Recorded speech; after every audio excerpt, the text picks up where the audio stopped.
Selamat siang Mbak, perkenalkan nama saya Citra Karolin, saya ahli gizi yang bertugas di sini. Sebelumnya dengan Mbak siapa? Nama saya Indah, Mbak. Oke, Mbak Indah, kalau boleh tahu umurnya sekarang berapa ya? Umur saya sekarang 28 tahun. Baik, ada yang bisa saya bantu Mbak? Iya, Mbak. Jadi tadi saya ke dokter dan diperiksa, terus mendapatkan rujukan untuk menemui tim ahli gizi di sini. Boleh saya lihat terlebih dahulu Mbak berkas-berkasnya? Iya, Mbak, silakan. Oke, Mbak. Kalau gitu saya lihat dulu ya. Oke, Mbak.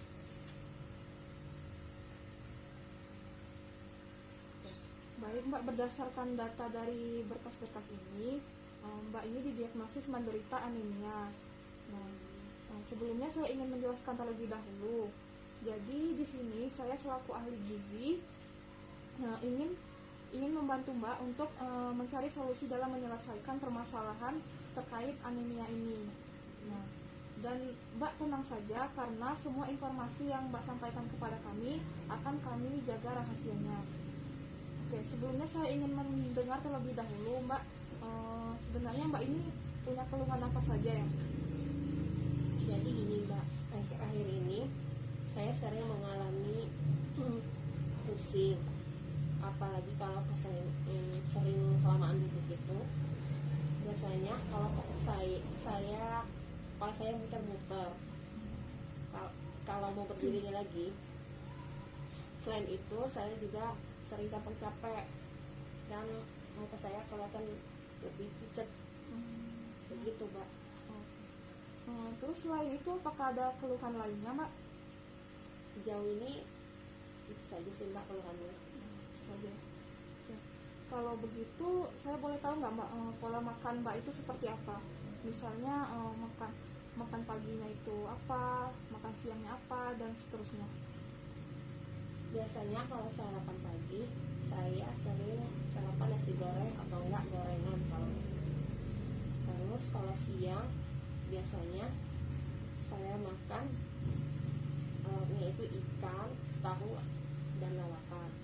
Kalau malamnya biasanya saya sering beli di luar sih, Mbak. Biasanya pecel lele atau enggak nasi padang. Oh, iya. Tadi Mbak bilang kalau makan siangnya itu lauknya ikan, terus tahu, sama lalapan ya. Nah, lalapannya itu apa aja ya Mbak? Lalapannya itu kayak timun, sayur wortel, kayak sayur sawi gitu. Terus untuk minumnya Mbak, biasanya Mbak suka minum apa setelah makan tadi? Kalau di rumah biasanya air putih sih, tapi kalau pagi itu saya suka bikin teh atau kopi instan gitu buat pendamping sarapan saja. Nah, kalau lagi makan di luar biasanya saya pesen es teh manis. Minum teh. Iya. Terus es tehnya itu yang seperti apa ya Mbak? Apakah yang kemasan kah atau yang bagaimana? Kadang yang dibuat langsung sama mbaknya itu sih, sama mbak penjualnya.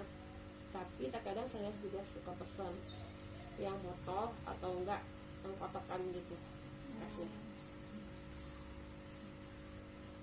Tadi Mbak juga bilang ya kalau pagi itu biasanya suka minum teh atau kopi instan kan? Iya. Nah itu rutin ya Mbak setiap pagi minumnya?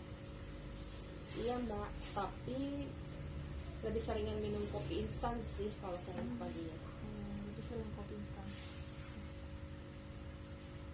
Kemudian Mbak, untuk lauknya tadi kan Mbak lebih suka makan ikan ya. Nah itu selain ikan apakah ada lauk hewani lainnya Mbak yang Mbak konsumsi? Ada sih. Kalau lauk hewani itu sebenarnya saya lebih suka ikan sih, Mbak, ya, daripada ayam atau daging kan. Nah, kalau ikan itu bisa 2 hari sekali, tapi kalau daging itu biasanya 2 minggu sekali sih. Baik Mbak, terima kasih. Sebelumnya saya ingin menjelaskan data-data dari berkas yang Mbak bawa tadi. Nah, jadi di sini tertulis jika kadar hemoglobin Mbak itu 10,5. Nah, artinya dia kurang dari normal, Mbak. Nah, dan dikatakan normal jika HB berkisar antara 12 gram per desiliter. Kemudian hematokrit di sini juga rendah, yaitu 34,7%. Sedangkan normalnya itu sebaiknya 38 sampai 46%. Kemudian tekanan darah Mbak juga rendah. Nah, di sini tertulis 90/60 mmHg. Sedangkan normalnya itu 120/80. Nah, itulah mengapa Mbak didiagnosis menderita anemia. Kemudian di sini kita lihat juga bahwa hasil dari pengukuran berat badan dan tinggi badan Mbak tadi, setelah saya hitung indeks massa tubuhnya, status gizi Mbak itu termasuk ke kategori normal, di mana berat badan Mbak tadi 50 kg kan, dan tinggi badannya 160 cm. Nah, sehingga setelah dihitung indeks massa tubuhnya yaitu 19,53, berarti itu masih termasuk ke kategori normal. Jadi yang bermasalah di sini yaitu hasil labnya tadi ya Mbak, yaitu kadar hemoglobin yang kurang dari normal, kemudian hematokritnya rendah, dan tekanan darah juga rendah. Nah, berdasarkan dari cerita yang sudah Mbak sampaikan tadi, ada beberapa hal yang mengarahkan kepada diagnosis anemia ini, Mbak. Nah, yang pertama tadi kan Mbak bilang jika suka mengkonsumsi teh setelah makan kan. Nah, sebenarnya untuk teh itu sendiri bagus untuk tubuh. Namun kalau dikonsumsinya setelah makan itu kurang baik, Mbak. Mengapa? Karena di teh tersebut terdapat kandungan tanin, di mana zat tanin ini memiliki efek mengikat zat besi. Sehingga zat besi yang ada dalam makanan yang Mbak konsumsi tadi itu sulit untuk dicerna dan diserap oleh usus, dan pada akhirnya dia ikut terbuang melalui keringat ataupun urin. Nah, salah satu penyebab terjadinya anemia adalah kekurangan zat besi. Jadi jika Mbak ingin mengkonsumsi teh, sebaiknya dilakukan di luar waktu-waktu makan tersebut. Nah, dan jangan pula mengkonsumsi teh secara berlebihan. Kemudian Mbak lebih baik Mbak minum air putih saja jika setelah makan, atau bisa juga dengan minuman yang mengandung vitamin C seperti jus jeruk, karena jelas lebih baik, dan vitamin C juga dapat membantu penyerapan zat besi di dalam tubuh. Kemudian Mbak sebaiknya lebih memperbanyak konsumsi zat besi, sumber zat besi. Nah, terutama yang berasal dari hewani seperti daging merah, kerang-kerangan, kemudian ikan ataupun hati ayam, karena itu berfungsi untuk meningkatkan kadar hemoglobin di dalam darah kita.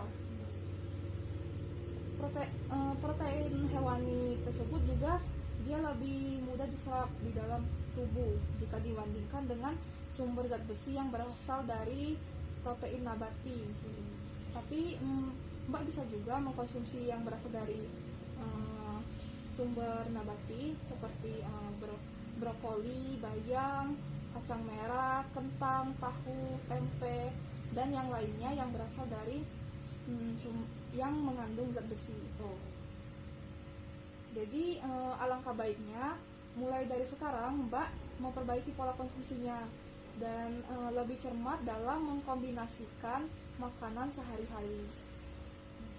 Oke.